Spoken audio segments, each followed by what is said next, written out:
Hola a todos, voy a hacer la presentación del tema de implantes de hueso biocompatibles, materiales, estructura y sus propiedades mecánicas. ¿Qué es un sustituto de hueso?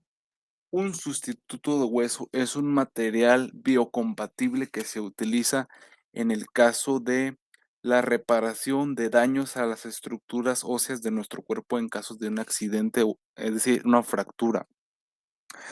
Este procedimiento es posible gracias a que nuestro cuerpo tiene la capacidad de sanarse y particularmente las células de los huesos tienen la capacidad de absorber los materiales que se conocen en la actualidad que son biocompatibles, es decir, que después de un periodo de tiempo pueden formar parte prácticamente del hueso.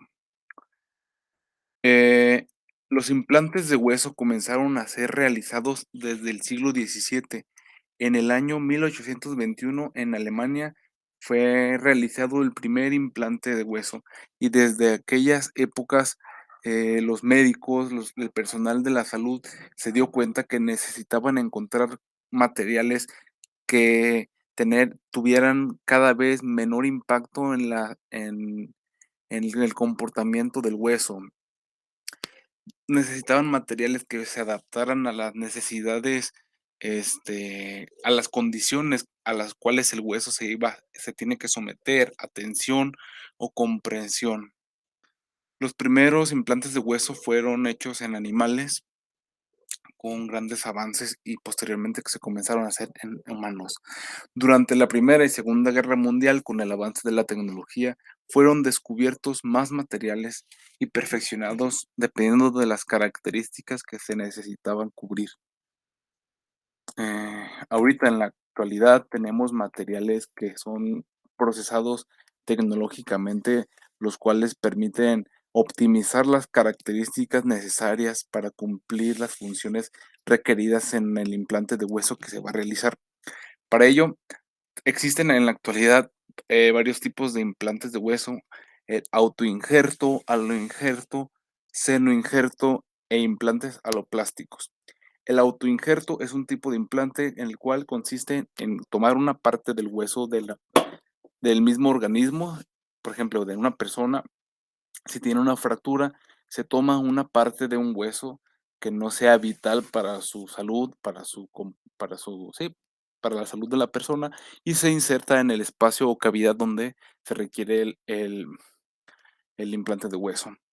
Aloinjerto son eh, materiales que tienen procedencia biológica, solo que tienen su origen en el hueso de una persona que ya no está viva.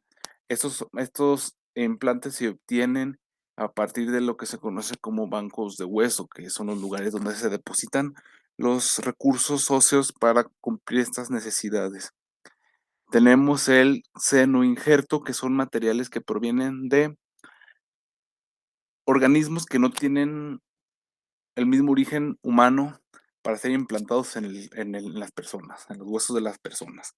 Pueden ser de origen coralino o de otros animales, por ejemplo.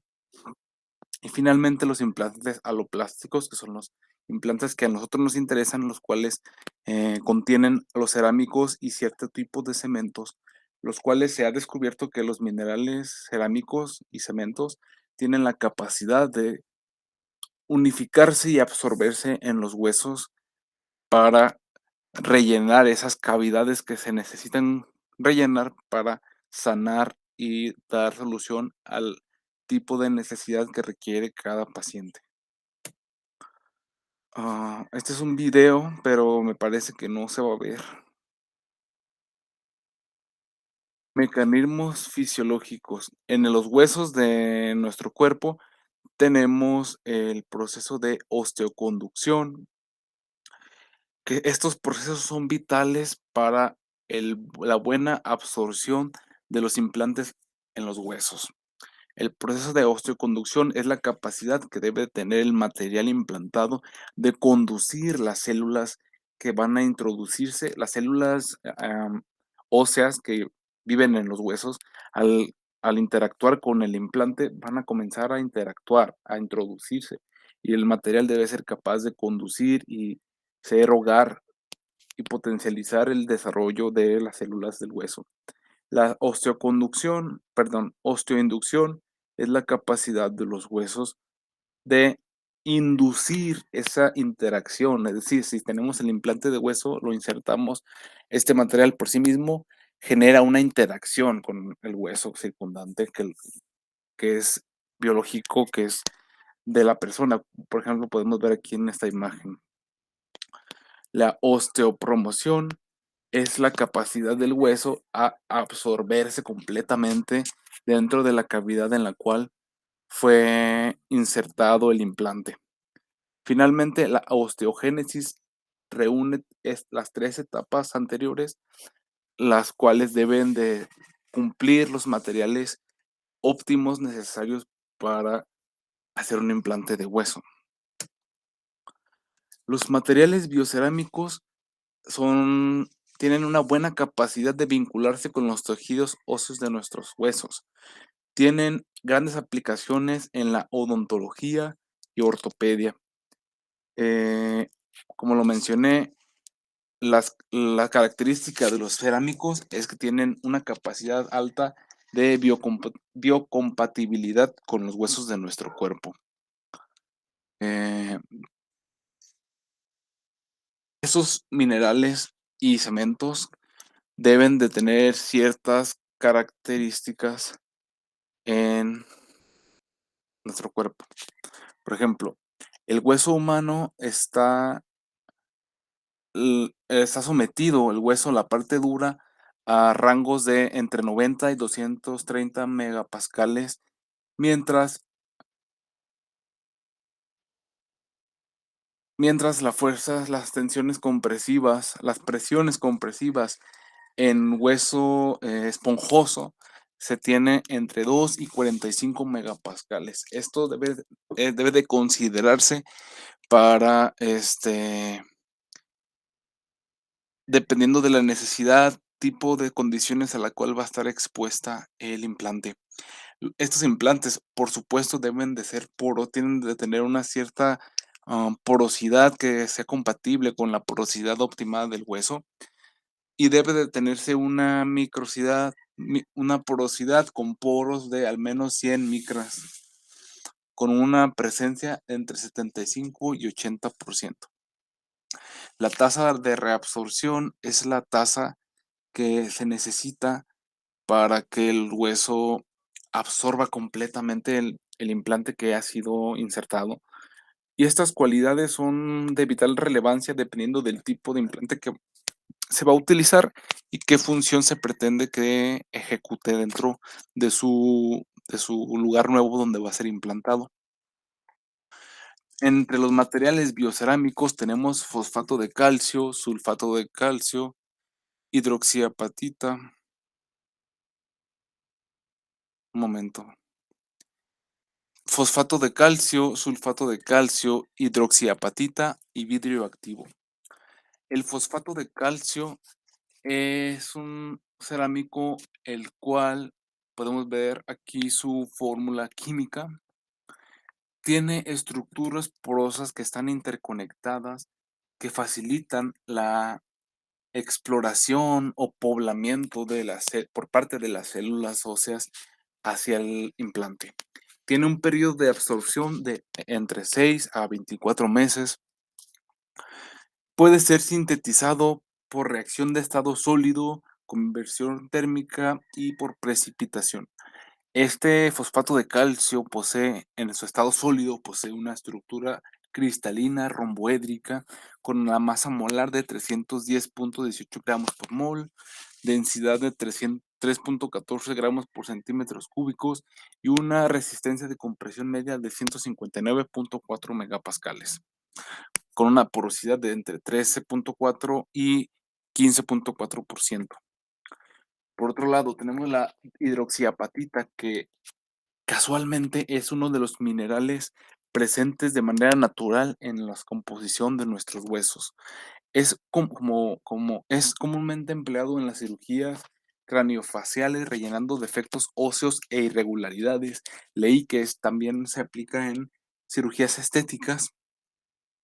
Hay varios métodos para sintetizar la hidroxiapatita, los cuales vienen siendo hidrólisis térmica, deposición química y síntesis por microondas. Tenemos también este material que puede ser en diferentes presentaciones dependiendo de la necesidad a la cual se va a adaptar.